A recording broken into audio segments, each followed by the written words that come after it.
Bien, alors cette histoire de rêve et des aborigènes australiens enfin, la façon dont j'ai procédé, c'était de suivre le cheminement initiatique, en particulier des garçons, mais également des filles. Pourquoi en particulier des garçons? Parce qu'effectivement, les objets cultuels, enfin, ces Churinga vont jouer un rôle très important. Donc, ce qui est très intéressant, j'évoquais la parenté, je vais l'évoquer très rapidement évidemment ici, c'est un gros truc, mais disons que ce qui est très intéressant, c'est par rapport à ce que je disais, me semble-t-il, tout à l'heure, qui est ce couple, je parlais par rapport à l'inceste, de la particularité de la relation mère-fils. Et là, c'est très très souligné par les Arandins. Donc, en fait, le premier rituel qui participe, qui ouvre, je dirais, le cycle initiatique des garçons, ça se passe pas quelques mois après sa naissance. À partir de ce moment-là, deux hommes initiés qui ont décidé de matérialiser la relation plus proche entre eux qu'ils ont envie d'avoir, parce que leurs enfants sont dans des positions de parenté qui les autorisent à être en tant que belle-mère et gendre. C'est compliqué, c'est très compliqué pour les gens. Quand je donne ces exemples-là pour des gens qui ne sont pas des anthropologues, déjà pour les anthropologues c'est compliqué, mais pour des non-anthropologues c'est compliqué parce qu'évidemment le terme belle-mère en général pour le tout venant c'est la mère du conjoint, mais ce n'est pas le cas là. Donc effectivement, ce sont donc deux pères qui décident, encore une fois, de concrétiser leur rapprochement rituel et autres d'amitié en mettant en relation leurs enfants en tant que gendre et mère. La petite fille et le petit garçon ont à peu près le même âge. Vous voyez, vous pouvez imaginer, elle a quelques mois, elle n'a pas d'enfant, elle n'a pas de fille. Et ce que je me suis évertuée à proposer, à montrer, c'est que c'est pas tant elle peut mourir, elle peut ne pas avoir de fille, lui n'a aucune obligation de se marier avec la fille, si elle en a une, de cette femme. En tout cas, ce que ça va faire, c'est que ça va créer une catégorie de femmes, puisqu'évidemment on est dans des structures élémentaires, hein, donc les sœurs de cette femme, les cousines, etc., parallèles et tout, vont faire partie il y a une grande catégorie de femmes qui vont appartenir à cette possibilité d'être déclarées comme belle-mère. Et elle va être essentielle, donc la belle-mère, que ce soit celle-ci ou que ce soit une autre qui est dans cette catégorie, va jouer un rôle crucial dans ce qu'on va appeler les cérémonies de circoncision qui ont lieu bien plus tard, puisque c'est à la puberté du garçon qu'on va effectivement pratiquer ces cérémonies. Donc ce qui était intéressant de relever, c'est que la relation, à la fois la relation mère-fils est considérée comme parfaite, il constitue vraiment une unité, et en même temps, c'est précisément parce qu'elle est parfaite qu'il va falloir lui opposer une autre relation homme-femme beaucoup plus distancée, qui est celle de la relation entre une belle-mère et son gendre. Une belle-mère n'est pas la personne qui va coucher avec son gendre. Bien au contraire, puisque traditionnellement, les belles-mères n'avaient pas le droit même d'avoir une relation de proximité avec leur gendre. C'est-à-dire que, Barbara l'avait souligné, dans certaines communautés, c'était même utilisé lors des disputes. Quand les hommes se disputaient, on faisait venir la belle-mère et automatiquement, c'était tellement tabou que vraiment, ils s'éloignaient.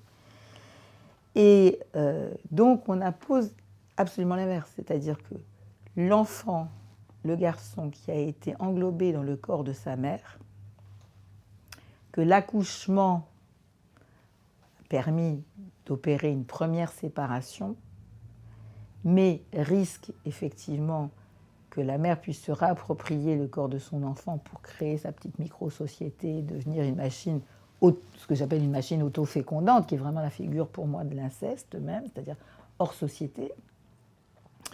Eh bien, là, on lui impose quelque chose ou au contraire, aucun droit d'intimité. C'est-à-dire que vraiment, c'est une chose qui peut souligner, mais nous avons tous eu une intimité avec nos mères d'une façon invraisemblable qu'on n'aura jamais avec nos pères. Du coup, si jamais il y avait inceste, c'est-à-dire si le fils pénétrait le corps de sa mère, c'est comme l'inverse d'un accouchement. C'est une représentation, disons, de l'absence d'autonomie totale. C'est une clôture qui fait qu'il ne peut pas accéder justement à une agentivité, il ne devient pas un être autonome. C'est ce que j'ai suggéré donc, par rapport à l'inceste. Mais là, si vous voulez, on a donc cette relation qui n'est jamais niée, qui restera toujours fondamentale, mais on va mettre en place des éléments pour que se superpose à cette première relation homme-femme une relation qui est marquée du sceau de l'alliance. Alliance entre les pères, qui sont des initiés, qui ont des rôles importants, alliance matrimoniale, bien évidemment, on inscrit, pour l'instant il ne va pas se marier, il est bébé. En plus, il n'est pas obligé de se marier avec la fille de la femme, etc. L'idée, c'est d'inscrire quelque chose qui est toujours, voilà.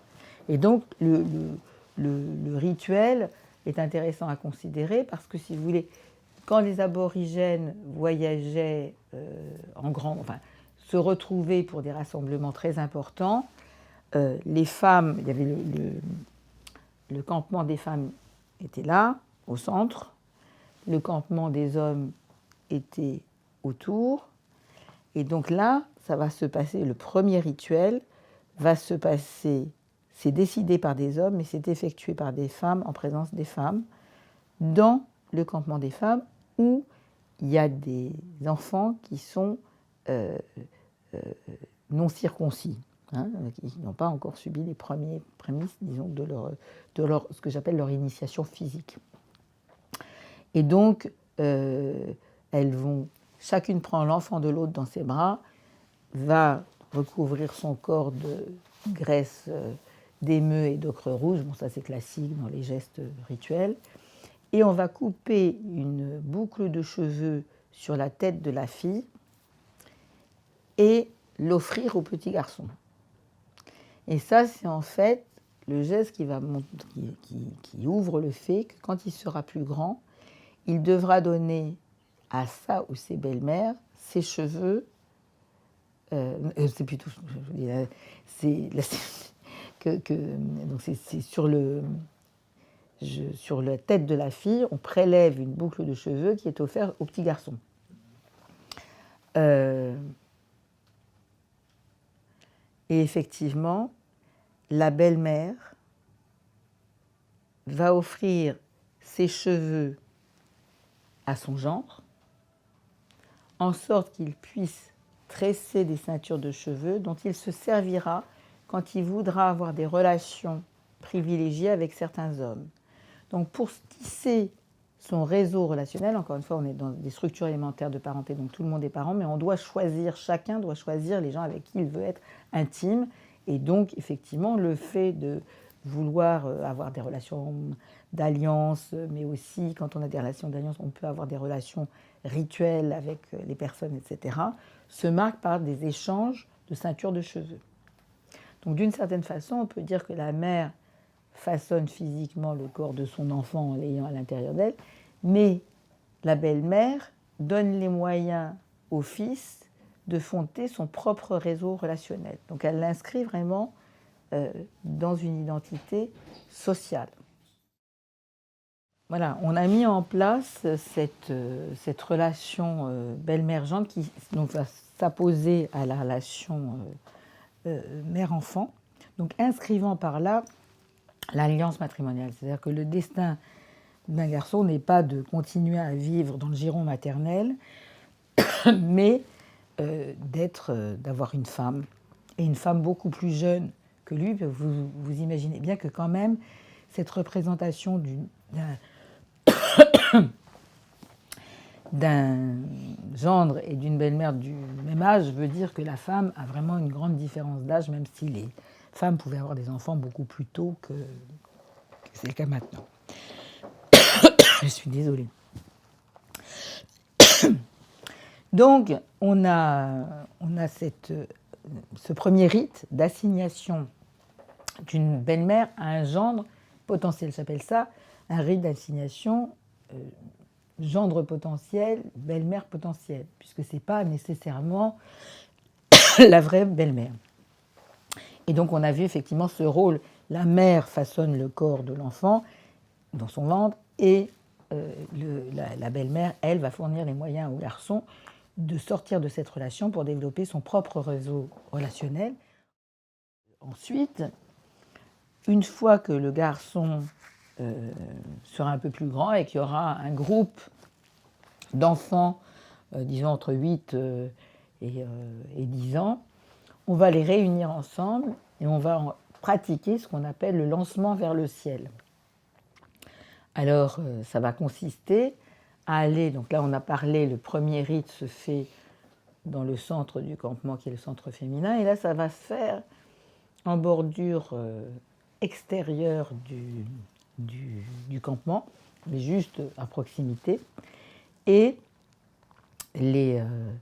d'une part, les enfants vont être lancés vers le ciel, et quand ils retombent, on les frappe en leur disant « et quand tu seras plus grand, tu ne coucheras pas avec les femmes des autres », ce qui évidemment est quand même la norme plutôt d'aller coucher avec les femmes des autres, c'est quand même assez fréquent.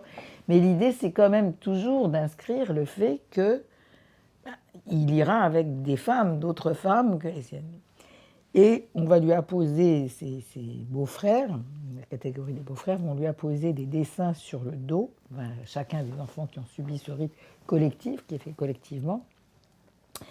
Et à la fin de ce rite, ils n'ont plus le même nom, ça s'appelle les corps, ils s'appellent corps non ouverts, donc une transformation terminologique, mais aussi une transformation spatiale, puisqu'ils n'auront plus le droit, à partir de ce moment-là, de dormir dans le campement des femmes, même si les femmes vont continuer éventuellement à les nourrir.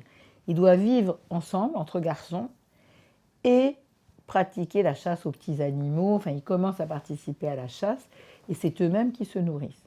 Donc on a vraiment une idée, on a été nourris par sa mère et ses mères, parce qu'évidemment, les enfants circulent beaucoup entre les femmes. On commence à pouvoir se nourrir. Et puis, plus tard, donc aux environs de 12-14 ans, on va pratiquer là à nouveau un rite individuel, comme c'était le cas pour l'assignation belle-mère-gendre, de ce qu'on appelle l'ensemble des cérémonies de circoncision. Donc, ce qui va se passer, le premier rite se passe la nuit, et à ce moment-là, il va y avoir une passation d'un bâton à feu allumé de la mère à la belle-mère. C'est-à-dire qu'il va y avoir, la mère va allumer 2 bâtons à feu, elle va en transmettre un à la belle-mère rituelle, qui va le transmettre à son gendre potentiel. Et à partir de ce moment-là, donc le rituel est ouvert et l'enfant va être attrapé par les hommes. Les femmes vont se battre, et notamment la belle-mère. Il va y avoir toute une série de gestes même qui sont comme d'habitude. Les rites sont des transgressions des modes habituels de sociabilité. Et donc là, la belle-mère va faire signe d'avoir des gestes érotiques, de le frotter, de vouloir coucher avec lui, de faire vraiment des choses qui sont complètement opposées à ce qui est possible. Et les hommes finissent par le prendre. À ce moment-là, ça dure très très longtemps. Maintenant, c'est très très réduit. Ça durait vraiment des mois. Il y avait tout un tas de... Donc je fais vite pour résumer l'essentiel. Mais l'essentiel n'est jamais l'essentiel. Il y a bien d'autres choses. Mais disons qu'à partir d'un certain moment, donc, il va être mis dans la fosse cérémonielle. Tout le monde va assister, hommes et femmes, à son réengendrement symbolique par un homme. Et cet homme va être allongé sur le dos, et on va lui mettre, il est nu, cet homme, et sur lui, ventre contre ventre, on va lui mettre le garçon. Hein. Et l'homme se soulève et laisse tomber le garçon sur le sol, comme traditionnellement les femmes aborigènes devaient accoucher de façon à ce que l'enfant tombe sur la terre, parce que l'inscription dans le territoire était quelque chose de très important. Et donc à partir de ce moment-là, les rhombes étaient tournées par les hommes et les femmes devaient s'en aller. Et à ce moment-là, on pratiquait la circoncision. Et une fois qu'il était circoncis, on lui disait, ben voilà, maintenant tu es un homme, on lui fait voir ses premiers chouringas et tout ça, on lui dit, c'est super. Et en fait, pas du tout. Donc il reste en réclusion, et là, on va lui faire subir 2 autres interventions. La première qui consiste à lui mordre le menton et la tête de façon extrêmement vive. Apparemment, c'est très très très douloureux, de sorte que le sang coule, et c'est censé favoriser la pousse des poils et des cheveux. Et évidemment, avec ses cheveux, qu'est-ce qu'il va faire? Il va s'en servir pour pouvoir faire des ceintures de cheveux qui lui permettraient de développer son réseau relationnel, etc. Donc il reste en réclusion, et là on lui fait la dernière opération physique extrêmement douloureuse qui s'appelle la subincision. Alors, je ne sais pas si vous connaissez la subincision. La subincision, c'est l'incision du pénis, de la racine des testicules jusqu'au ména urinaire. Comme disait Bernard Oiseau, un autre collègue, c'est comme une saucisse explosée. Vous voyez, bon. Et effectivement, c'est-à-dire qu'ils sont obligés de faire, tant que ça ne se recicatrise pas, ils sont obligés de faire pipi accroupi. Et donc, voilà, donc ça c'est très douloureux. Et là, par contre, c'est fait, les hommes, à cette occasion, se font réouvrir leur orifice de subincision qui s'est refermé pour pouvoir saigner. Et le saignement rituel était très, très important, mais ça sert aussi dans les résolutions de conflits. Quand il y a un conflit entre hommes, le fait de toucher l'orifice de subincision de l'autre participe effectivement d'un règlement de conflit, d'un apaisement, etc. Donc là, en ce qui concerne effectivement la subincision dans le cadre des cérémonies de circoncision, on va attendre que les cicatrices soient, que ça cicatrise. Et puis à la fin, il va y avoir une sortie du garçon qui va être présentée. Alors autant ça a commencé la nuit, là ça se présente au lever du soleil, du désert, etc. Et donc il va là être présenté devant tout le monde avec un tablier publien, avec le bouclier et la lance, en tant que véritable homme, et il va pouvoir, maintenant il a droit à avoir des relations sexuelles avec les femmes. Et voilà, il y a tout un tas de choses qui se passent. Par contre, en fait, l'initiation n'est pas terminée. Donc c'est pour ça que j'ai distingué ce qu'il en était de ce que j'appelle l'initiation physique. Voilà.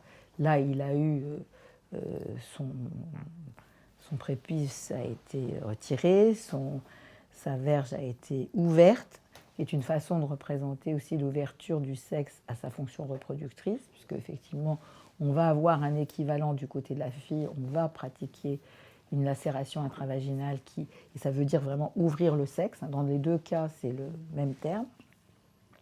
Et donc, effectivement, à partir du moment où on ouvre le sexe de l'un et de l'autre, ils sont plus à même d'avoir effectivement une proximité qui est censée favoriser, j'imagine, la fertilité. Donc,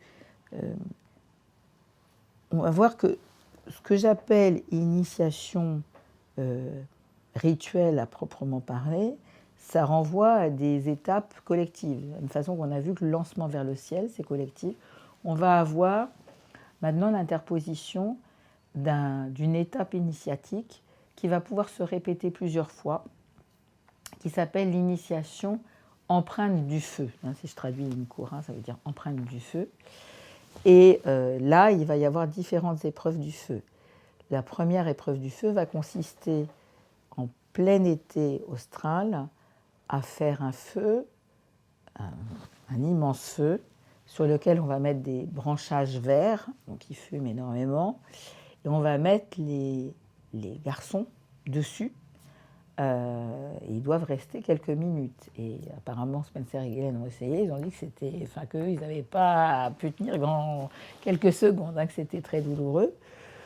Et puis ensuite, il va y avoir tout un tas d'étapes où on va les brutaliser, ils vont aller devoir chercher du gibier pour leurs initiateurs, et ils doivent s'allonger. Enfin, j'ai une photo dans mon bureau qui montre ça.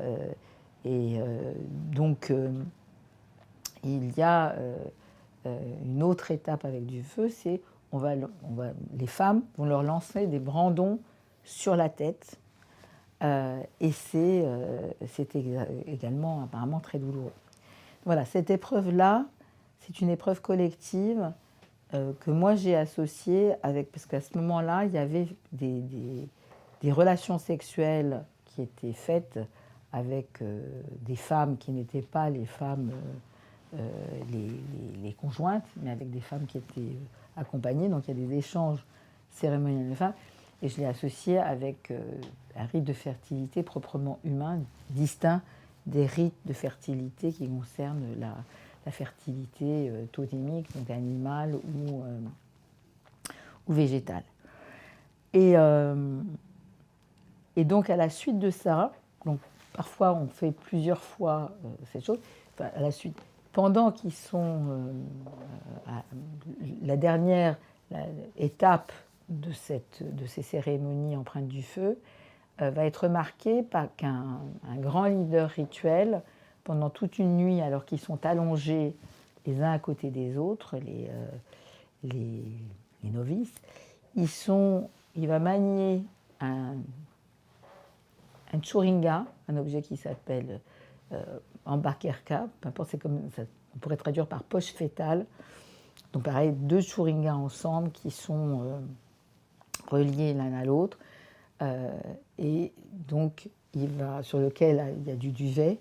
Il va pendant des heures et des heures, ce leader rituel, monter et descendre cet objet tout en chantant toute la nuit, et le duvet qui s'en va est censé aller ensemencer la tête des novices. Ça renvoie à un rite, mais l'idée, effectivement, c'est comment les jeunes gens acquièrent, non seulement dans les cérémonies de circoncision, leur rôle dans ce que j'appelle le pôle charnel de la reproduction, mais au travers de ce rite, ils vont avoir un rôle dans le pôle spirituel de la reproduction. C'est-à-dire que autant hommes et femmes jouent un rôle dans la reproduction physique, enfin, dans le fait de donner leur propre substance sexuelle, autant les hommes ont quand même une prééminence par rapport au transcendant. Et du coup, ce sont eux qui sont les seuls à pouvoir inciter, en ce qui concerne les humains, en ce qui concerne les animaux et les végétaux, les femmes peuvent avoir un rôle, mais en ce qui concerne les humains, à inciter les esprits enfants qui se trouvent aux alentours des centres totémiques à aller s'incarner dans les corps féminins. Et ils le font grâce à la possibilité de manipuler des objets churinga. Là, on a celui-là, mais de façon générale, dans les rites de fertilité, ils manient ces objets. Ces objets, chaque femme et chaque homme est associé à un churinga qui est lui-même associé à l'esprit que cet individu incarne, mais seuls les hommes ont droit de rencontrer leur churinga à eux. Et ça constitue la dernière étape initiatique, c'est-à-dire la rencontre d'un individu avec son churinga. Et apparemment, dans les témoignages recueillis par Spencer et Ghislaine, c'est l'épreuve la plus marquante émotionnellement, c'est très solennel, c'est de rencontrer l'objet, on lui dit, voilà la pierre dont tu es issu. Et pour ce faire, on va, donc l'objet, comme je vous l'ai dit, sont gravés dessus des motifs semblables à ceux-là, mais plus simples, hein, puisque c'est uniquement gravé. Et on lui dit, voilà, tu es issu de cet objet.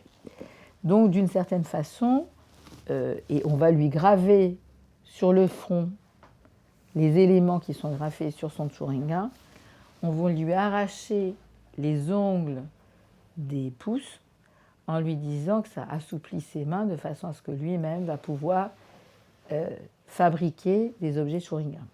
Alors même que l'objet chewing-gum, on est censé avoir l'objet qui a été laissé par les êtres prodigieux, mais des fois on les perd et du coup il faut les recréer à partir de ce qu'on voit dans les rêves pour pouvoir reformer les choses. Donc on voit par là que là, il est devenu un initié à part entière et qu'il va pouvoir jouer un rôle, pas seulement parce qu'il va avoir des enfants et s'occuper de ses enfants, se marier, avoir des enfants, mais également parce qu'il va avoir un rôle dans l'initiation des autres garçons et qu'on peut monter, c'est-à-dire il y a dans le mythe, mais aussi dans le rite, des gens qui sont dits petits leaders rituels, moyens leaders rituels, grands leaders rituels. Donc il y a des étapes que tout le monde ne franchira pas, tout le monde n'est pas... mais cette idée que, indépendamment de ses propres enfants, quand on fait partie de la collectivité masculine, on va participer de façon plus générale à l'initiation de l'ensemble des garçons dont on peut avoir la charge.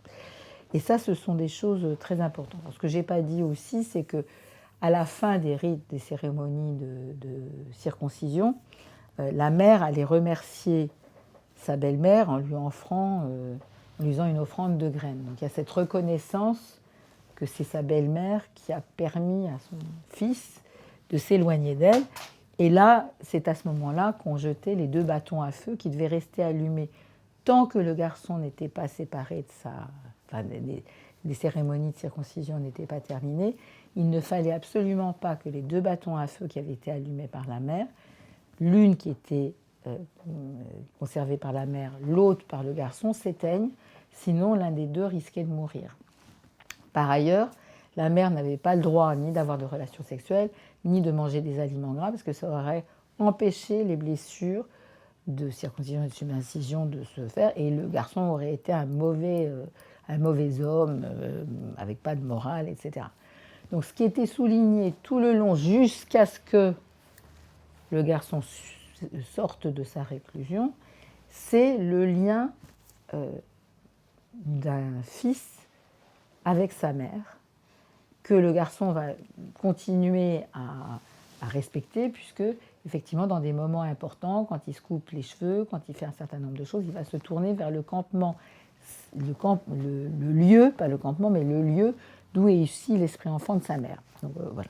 Donc là, ça, c'était effectivement par rapport à l'autonomisation du garçon.